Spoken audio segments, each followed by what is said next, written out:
আসসালামু আলাইকুম। যারা অ্যাস্থেটিক ডার্মাটোলজির খোঁজ খবর রাখেন তারা জানেন যে লেজার সেন্টার কোথায় আছে, আধুনিক মেশিনগুলো কোথায় আছে।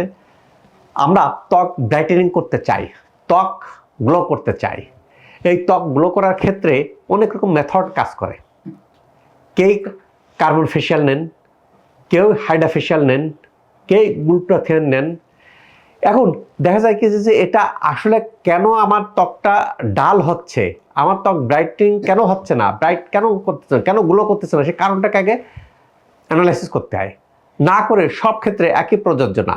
আমি যেখানে বসে আছি দেখেন, দেখা যাচ্ছে যে হাইড্রা ফেশিয়াল, এটা ভোর্টেক্স সাকশন টেকনোলজি ইউজ করা hydra facial, normal hydra facial, but টেকনোলজিটা খুব আপডেট। এটা দেখেন লেজার, এইটা NIR অ্যাডভান্স ব্রাঞ্চের, যেগুলো আমাদের ত্বক ঝুলে পড়ে সেগুলোতে ব্যবহার করা হয়, ডাবল চিন থাকে ব্যবহার করা হয়। অর্থাৎ ত্বকের পরিচর্যার ক্ষেত্রে বা অ্যাস্থেটিক পারপাস, সৌন্দর্য বৃদ্ধির ক্ষেত্রে শশী স্কিন কেয়ার একটা আদর্শ স্থান। আমাদের দেখা গেছে যে ত্বকের মধ্যে বলে স্যার আমি তো সবচেয়ে দামি ব্র্যান্ড ব্যবহার করি, রেজাল্ট আসে না। সবচেয়ে ওয়ার্ল্ডের ফেমাস ব্র্যান্ড ব্যবহার করি, রেজাল্ট আসে না। সেরাম ইউজ করি, এসেন্স ইউজ করি, কত কিছু ইউজ করতেছি, এগুলো রেজাল্ট আসবে কি আসবে না সেটা ডিপেন্ড করে কি আমাদের ত্বকের মধ্যে যে এপিডার্মিসের মধ্যে মেলানোসাইট থাকে, বেজাল সেল আছে, এরকম যেগুলো সেল আছে, সেলগুলো নির্দিষ্ট টাইম পর পর ডেড হয়ে যায়, ডেড হয়ে জমা হয়, জমা হয়ে এর সাথে ঢাটি পদার্থ মিলে ক্লগ হয়ে যায়। ক্লগ হয়ে গেলে আপনি যতই সিরাম ইউজ করেন, এসেন্স ইউজ করেন, সেটা টার্গেট স্থানে পৌঁছায় না, না পৌঁছলে কাজ করবে না। পরিষ্কার মেসেজ। তাহলে কি হয়, আমরা দিনের পর দিন এখানে যাই ওখানে যাই। কেউ কেউ আবার কি করেন যে আমি বিভিন্ন জায়গায় দেখেছি যে আমার এখানে যে এগুলো আসেন যে অনেক জায়গায় ট্রিটমেন্ট নিয়ে মুখটাকে বার্ন করে নষ্ট করে চলে আসে শশীতে, শশীতে আসে সেগুলি ভালো করেন। এখন আমার কাজ কি, যেটাতে আমার এইরকম সেল, ডেড সেল বা ডাটি পদার্থ ক্লগ হয়ে গেছে তাকে আনক্লগ করা। আনক্লগ হবে কি করে? এইভাবে হাইড্রা ফেশিয়াল যদি নেন, হাইড্রা ফেশিয়াল নিলে কি হবে, ডিপ ক্লিনজিং করে, এটা ভিতর থেকে ডাটি পদার্থকে এক্সফোলিয়েশন করে, এক্সফোলিয়েশন করে সরাই দেয়। সরাই দিলে কী করে, তখন আপনার ত্বককে গ্লো করবে, ত্বকটাকে আকর্ষণীয় করবে। সাথে সাথে যদি আপনি কিছু সিরাম ইউজ করেন খুব সুন্দর করবে। সামনে ঈদ উল ফিতর, এখন কিন্তু অনেকেই ত্বকের বিষয়ে বেশি সচেতন। দেখা যাচ্ছে যে এখানে ইফতারের পরেও আসেন, বাবারে এখানে যারা ট্রিটমেন্টের সব তো medical graduate, MBBS doctor, MBBS ডাক্তারের পরে অ্যাস্থেটিক বিষয়ে ট্রেনিং প্রাপ্ত, সবাই এক্সপার্ট। শশী স্কিন কেয়ারের যেসব ডাক্তাররা ট্রিটমেন্টের সবাই এক্সপার্ট। কাজেই সবাই তো সকাল থেকে সার্ভিস দিচ্ছেন, রোজা রমজানের দিন দেখা গেছে যে ইফতারের পরে আসেন, তারা একটু আগে সবাই করে আসলে ভালো হয়, বুঝতে পারছেন?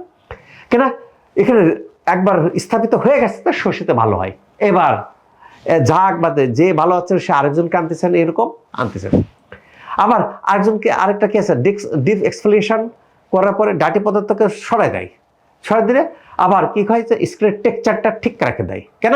এখানে কোলাজেন ফাইবারকে স্টিমুলেশন দেয়, দিলে এই মেশিনে দিলে কি হয়, স্কিনের টেক্সচার সুন্দর হয়। সুন্দর হলে কি করে, ত্বককে গ্লো করে। আবার দেখা যায় যে মুখে ডাটি পদার্থ মিলে গেছে, কার্বন দেওয়ার পরে কার্বনের একটা প্রলেপ দেওয়া হয়, প্রলেপ দিয়ে লেজার দেওয়া হয়, লেজার দিলে কার্বন ডাটি পদার্থের সাথে মিলে যায়, মিলে যায় যখন লেজার দেওয়া হয় ইভাপোরেট হয়ে বাইরে বের হয়ে যায়, বাইরে বের হয়ে ত্বক ফর্সা হয়, ব্রাইটেনিং হয়। অর্থাৎ আপনি প্রথমেই আসে আয়নাতে দেখবেন যে শশীতে আবার প্রথমে কি আয়না আছে, আয়নাতে নিজের চেহারাটা দেখবেন, নিজের চেহারাটা দেখার পরে এখানে দেখার পরে দেন আবার ট্রিটমেন্ট নেবেন, ট্রিটমেন্ট নেওয়ার পর আবার দেখবেন, ইনস্ট্যান্ট রেজাল্ট। এই রেজাল্ট আসতে অনেক জায়গায় বলে যে আপনি আজকে নিচ্ছেন 3 মাস পরে রেজাল্ট। শশীর কাজ নো, ইনস্ট্যান্ট। আপনি হাইড্রা ফেশিয়াল নেন, ইনস্ট্যান্ট রেজাল্ট। কার্বন ফেশিয়াল নেন, ইনস্ট্যান্ট রেজাল্ট। তবে দক্ষ হাতে নিতে হয়। শশীর বড় বৈশিষ্ট্য, এখানে যেসব মেশিন অপারেট করেন প্রত্যেকটা ডাক্তার ইউজ করেন, MBBS ডাক্তার, কোনো টেকনিশিয়ান টেকনোলজি ইউজ করেন না। যার ফলে এখানে কি হয়, এখানে দেখা যায় কি যে আসলেই দেখবেন কি যে এক্সপার্ট লোক পাচ্ছেন, সবাই এক্সপার্ট, MBBS ডিগ্রির পরে এই বিষয়ের উপর ট্রেনিং প্রাপ্ত। কাজেই দেখা যায় ত্বকের আমরা যেসব ক্লগ হয়ে গেছে, ডাটি পদার্থ হয়েছে, ডাটি ডেড সেল হয়েছে, সেইগুলোকে সরাই দেওয়ার ক্ষেত্রে এরকম কার্বন ফেশিয়াল নেওয়া যেতে পারে, কার্বন লেজার নেওয়া যেতে পারে। কেন কার্বন লেজার নিলে কি, এই যে কার্বন প্রলেপ দেওয়ার পর ডাটি পদার্থ ত্বকের সাথে যে মিশে যায়, লেজার দিলে কি ইভাপোরেট হলে কার্বনের সাথে মিলে সেটা ত্বক থেকে বের হয়ে যায়, বের হয়ে গেলে কি ফর্সা লাগে, ব্রাইটেনিং লাগে। তাহলে আবার আয়নাতে দেখবেন কিছু ফর্সা হয়ে গেছে রে বাবা। কাজেই এখন যাদের ত্বককে ফর্সা করতে চাচ্ছেন, ত্বককে দাগমুক্ত করতে চাচ্ছেন, তাদের আদর্শ স্থান শশী স্কিন কেয়ার। চলে আসুন শশী স্কিন কেয়ারে ইনশাল্লাহ। আর কেউ যদি বিভিন্ন জায়গায় ট্রিটমেন্ট নিয়ে ফেড আপ হয়ে গেছেন, অনেকে বলেন কিন্তু যে স্যার একটা আস্থার স্থান পেতে চাই, যে স্কিনের বিভিন্ন জায়গায় লেজার সেন্টার নাম হলেই ছুটে যায়, দৌড়ই, স্যার যাই ঠিক মতো কাজ হয় না, আস্থার স্থান শশী স্কিন কেয়ার। আল্লাহ তাআলা আমাদের সবার ত্বককে ভালো রাখুক এই প্রত্যাশায় আমি doctor S M Shahidul Islam.